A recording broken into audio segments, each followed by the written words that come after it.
نشكر الدكتور معالي القطامين على هذه المحاضرة القيمة.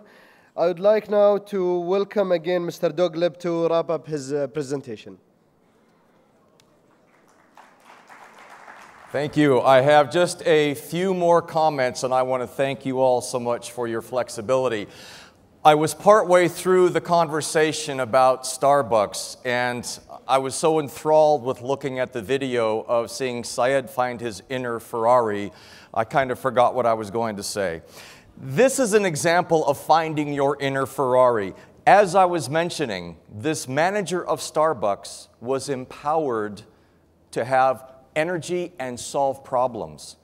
She asked the deaf and hard of hearing customers, what would make your experience at Starbucks better?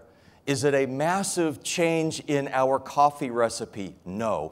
Is it a massive change in the decor of our restaurant? No. They said it's putting a menu at each cash register. Because the menus are so far behind the cash register, I cannot order quickly. It takes 5 minutes. During that time, I am getting embarrassed. During that time, your employees are getting very nervous. Please put a menu at each cash register. Please laminate that menu in plastic. Please put an erasable marking pen on top of each menu, so when I order my coffee, I can simply circle the coffee that I want. What did that cost Starbucks? Nothing.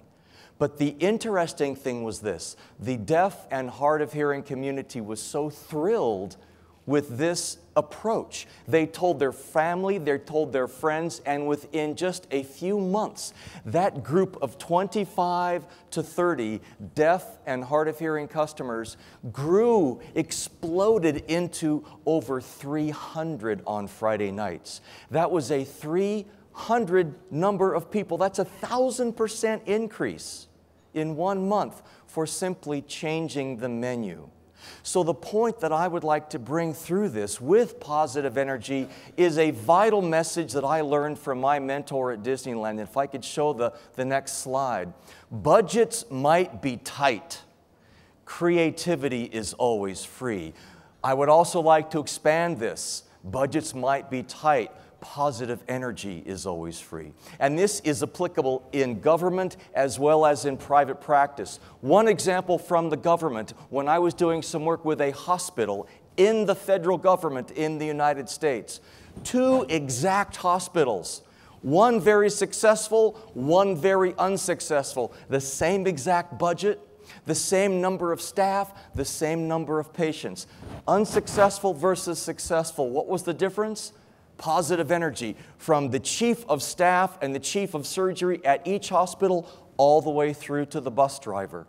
And 1 week I spent analyzing each hospital, going through each hospital in this government entity, the Veterans Health Administration. I went through each hospital as a patient. I spent the night in the hospital. I rode on the buses to and from the parking structure.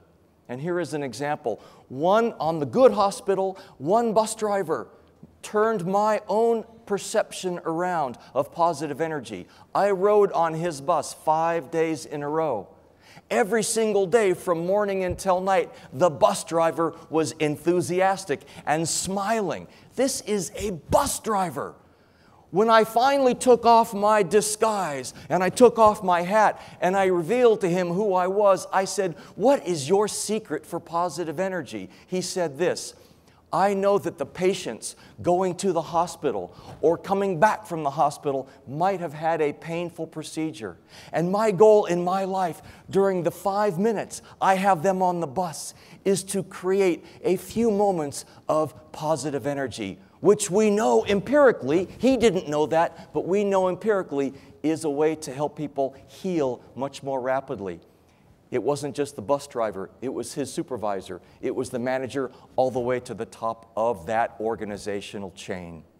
So a couple of thoughts and I'd like to finish. If I could go back to the slides, please. I mentioned at the very beginning of my presentation about Walt Disney and some of the things that I learned through many men and women who worked with Walt Disney, and his comments about dreaming versus doing. And this quote, I think, is very powerful. You can design You can create, you can build the most wonderful place in the world, but it requires people to make the dream a reality. And I'd like to also think about Sheikh Mohammed and this amazing book that I mentioned earlier. I read this 3 times and I still feel like I'm learning as I read this. You are the drivers of our country's growth and development. He says, you will make the life of your fellow citizens easier, better, and happier. The future starts today, not tomorrow. Thank you again for your time. Shukran.